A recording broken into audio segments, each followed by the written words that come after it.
Today, we will show you how to open the HP 15 dw1000 and what's inside of it. Every now and then, HP produces a laptop that has all its screws visible to the naked eye. However, this device is not one of them. In order to unravel all of the mounting spots, you need to remove both of the rubber feet. They hide 5 of the 7 total Phillips head screws. Once you've removed all of them, you can start prying the bottom panel. You can either do so by gently lifting the base from the lid, or you can turn the laptop around. Whatever is more comfortable for you.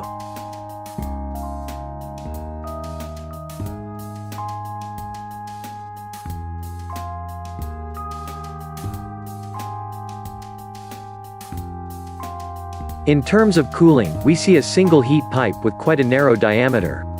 However, we are glad to see conventional cooling, rather than a one with the metal plate no fan black wizardry. Interestingly, this budget machine offers a lot of upgradability options. There are 2 RAM SODIMM slots, which support up to 16 GB of DDR4 memory in dual channel. As of the storage, there is one M.2 slot, able to fit both SATA and PCIe X2 drives. Not that it affects its performance, but it looks weird, being placed at a slight angle. Next, there is a 2.5-inch SATA drive bay for your music or movie libraries. Should you need to stay away from the plug, there is a 41 watt-hours battery that will power the laptop.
If you'd like to see more disassembly videos of the latest notebooks, we would highly appreciate if you hit the like button and subscribe to the channel.